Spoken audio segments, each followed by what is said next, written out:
Amis futurs rentiers, amis futures rentières, bonjour et bienvenue sur cette vidéo qui a vocation à te rendre libre financièrement.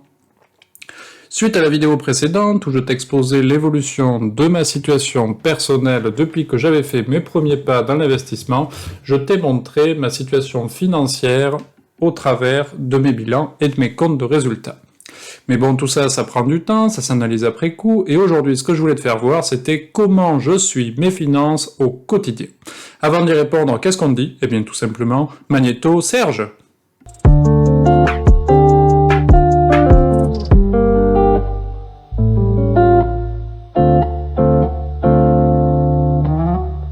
Donc, réponse à la question, comment je pilote mes finances au global et au quotidien. Eh bien, tu as pu voir au travers de mes vidéos précédentes que j'étais quand même un gars qui avait une certaine sensibilité, que j'étais en fait un petit peu amoureux d'un outil qu'on appelle Excel, qui m'accompagne dans ma vie au quotidien. Donc figure-toi que pour suivre tout ça, j'ai simplement réalisé un petit fichier Excel, bien entendu. Donc, je te le présente à l'écran. J'ai, si tu veux, depuis quelques années, mis en place un suivi de l'entièreté de mes comptes via Excel, que je répertorie de manière hebdomadaire. Une fois par semaine, donc, j'ouvre mon compte de la Banque Postale et je recopie l'ensemble de mes soldes présents à ce jour. Donc, mon CCP, mon livret A, mon LDD, mon livret B et mon PER, le fameux cache-mire. À ceci, j'ajoute mes comptes disponibles sous Boursorama, donc le compte joint, le compte perso, les CSL respectifs, et mon PEA ligne par ligne, et mon CTO ligne par ligne également. Cela me donne donc tout ce dont je dispose en termes de trésorerie, si tu veux, ou de disponibilité. Une fois que j'ai défini mon total trésorerie ou disponibilité, qui tu vois au 12 septembre 2022 s'élève à 100 921 €, j'ai passé pour moi mon premier palier de 100 000 €, je vais évaluer mon capital immobilier. Donc mon capital immobilier, je prends le total des emprunts que j'ai fait auprès de la banque, donc 50 000 € pour mon premier appartement, plus 136 000 € pour mon petit immeuble, du coup, ce qui me fait un total de 186 000 € d'emprunt. En dessous, je vais mettre du coup les deux emprunts que j'ai effectués, le premier pour mon crédit appartement et le second pour mon crédit immeuble. Si tu veux, mois après mois, avec le remboursement des échéances, je me constitue, comme je te l'avais dit, du capital immobilier. Puisque ton solde d'emprunt, mon solde d'emprunt, si tu veux, au départ, a été de 186 000 €, quand j'ai fait les emprunts respectifs, et progressivement, échéance après échéance, qui, je te le rappelle, sont payés par mon gentil locataire, enfin mes gentils locataires, puisque j'en ai 3 pour le coup, et bien ça s'amenuise petit à petit, et donc je me crée à ce stade 535 € par mois à peu près de patrimoine immobilier. Donc ce qui me donne à ce jour, donc au 12 septembre 2022, un capital immobilier net de 14 610 €. Donc tu vois que dessous j'extrais donc un petit résultat qui est égal à ma trésorerie plus mon capital immobilier net, et qui me fait donc 100 921 plus 14 610 €, soit un total de 115 531 €. Donc ici, tu vois, avec ce fameux calcul, je retombe en fait sur le calcul de mon actif net comptable que je t'avais évoqué en fait dans une précédente vidéo. À ce stade-là, déjà, tu peux voir tout en haut que je suis donc, mois après mois, l'évolution de ma trésorerie, libellée épargne, et également le suivi de mes remboursements de crédit, libellé IMO. Donc là, par exemple, sur le mois de septembre, au 12 septembre 2022 exactement, j'ai augmenté mon patrimoine de 534 €. Et j'ai en épargne, depuis mon dernier salaire, moins 1738 €.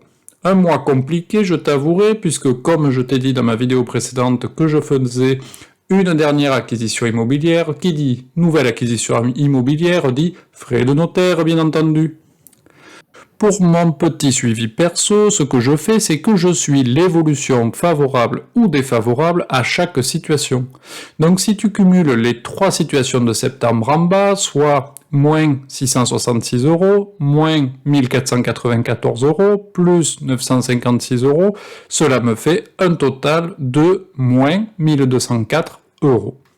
Si en parallèle tu regardes en haut sur septembre, cela fait moins 1738 € d'épargne, plus 534 € d'IMO. Soit un total de moins 1204 € que l'on retrouve en fait en bas, celui qu'on vient de faire. Dessous, tu vois simplement l'évolution de mon résultat par rapport à ma situation de départ. Donc l'évolution de mon résultat à ce jour au 12 septembre 2022 par rapport au 1er novembre 2020, date de création de ce fichier, j'ai augmenté mon patrimoine pour 52 341 € très exactement. Ce qui me fait en moyenne 77 € par jour. Samedi, dimanche inclus, jour week-end, férié, tout.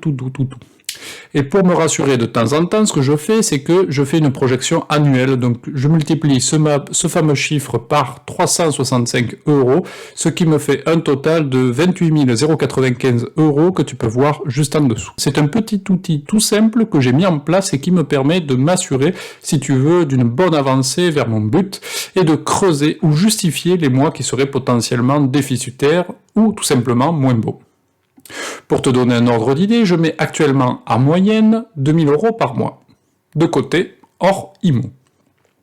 Si je passe donc de mon salaire actuel de 2800 balles à 800 balles par mois, je conserve mon train de vie, mais on est d'accord, je mets plus d'argent de côté. Souhaitant progressivement, comme tu le comprends, me désengager du travail salarial, tu comprends que cela est relativement motivant pour moi de voir, mois après mois, mon épargne qui augmente. Au travers de ce petit exemple, tu comprends qu'un de mes objectifs de rentier, c'est d'avoir en fait une capacité d'épargne mensuelle hors IMO qui soit égale à minima à mon salaire mensuel, soit 2800 €. À un tel stade, ça voudrait dire quoi? Ça voudrait dire que je pourrais largement me passer, ça voudrait dire que je pourrais me passer de mon salaire, conserver le même train de vie, et ceci sans travailler. Et franchement, c'est ça qui est beau. Je vous laisse méditer sur ce petit exemple en comparant avec votre situation perso. Si jamais vous avez envie que je vous file le petit fichier Excel que je viens de vous présenter pour que vous puissiez l'adapter à votre situation, envoyez-moi un petit mail à objectif.bientorentier@gmail.com. Je vous filerai tout ça, bien entendu, gratuitement. Bien entendu, si je te file le fichier gratuitement, je vais te demander une modeste contribution. C'est surtout si la vidéo t'a plu. Je te remercie de liker, t'abonner et penser à activer la petite cloche pour ne rien louper. Allez, citation inspirante du jour, signée Robert Kiyosaki. Désolé, j'y reviens, mais lui aussi, c'est un de mes chouchous. Le plus souvent dans ce monde réel, ce n'est pas l'intelligence qui est devant, mais plutôt l'audacieux. À bon entendeur, salut!